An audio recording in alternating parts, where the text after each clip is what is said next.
بسم اللہ الرحمن الرحیم۔ السلام علیکم۔ پاکستان اور نیوزی لینڈ کے مابین مطلب کہ نیوزی لینڈ کا دورہ پاکستان مکمل طور پر منسوخ ہو گیا ہے۔ سب جانتے ہیں کہ اس کے پیچھے کس کا ہاتھ ہے؟ صاف ہے، میں بتاتا ہوں، ان کے پیچھے بھارت اور BCCI کا ہاتھ ہے، جبکہ اس کے علاوہ نیوزی لینڈ کرکٹ بورڈ نے جو کام کیا وہ بھی انتہائی شرمناک ہے، جس پر شائقین کرکٹر غم اور غصے کا اظہار کر رہے ہیں، اور شائقین کرکٹر یہ مطالبہ کر رہے ہیں کہ اب پاکستان کرکٹ بورڈ نے ICC سے بات کرنی چاہیے کہ جو ٹیم پاکستان کا دورہ کرے گی پاکستان بھی انہی ٹیم کا دورہ کرے گا، اور جو ٹیم پاکستان نہیں آنا چاہتی پاکستان بھی وہاں نہیں جائے گی، چاہے پاکستان کی کرکٹ ختم ہی کیوں نہ ہو جائے، کیونکہ پاکستان انتہائی محفوظ ملک ہے۔ اور یقینی طور پر اسٹریلین صحافی نے جس طرح بھارتیوں، BCCI اور ساتھ ہی ساتھ نیوزی لینڈ کرکٹ بورڈ اور ICC کو اوقات دکھائی ہے کہ جو سازش پاکستان کے خلاف ہو رہی ہے انہیں بند کیا جائے۔ آج کی زیر نظر ویڈیو میں آپ بھائیوں کو اسی بارے میں بتائیں گے، مگر مزید تفصیل میں جانے سے پہلے اس ویڈیو کو لائک کریں، اور کمنٹ سیکشن میں اگر آپ بھائی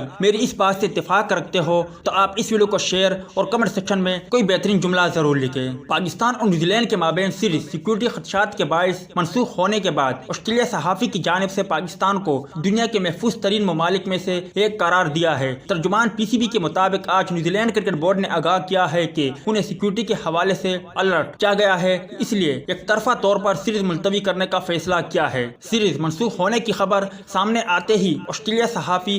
فرڈمین نے اپنے ایک ٹویٹ میں لکھا کہ میں نے دنیا کے 60 ممالک کا دورہ کیا ہے اور پاکستان دنیا کے محفوظ ترین ممالک میں سے ایک ہے۔ اس سے بڑی اور کیا بات ہو سکتی ہے کہ دنیا کے دوسرے کونے میں ایک شخص بیٹھا ہوا ہے اور وہ پاکستان کی تعریفیں کر رہا ہے، مگر افسوس پاکستان کرکٹ بورڈ کو بھی ہوش نہیں کہ وہ اس معاملے پر ICC سے بات کرے کہ آخر کیا وجہ ہے۔ انہوں نے صرف سیکیورٹی خدشات کا بتا کر دورہ ختم کر دیا ہے اور وجہ نہیں بتائی کہ آخر کہاں پر سیکیورٹی خدشات ہے۔ امید ہے دوستوں کہ آج کی اس اپڈیٹ سے آپ بھی مایوس ہو گئے ہوں گے۔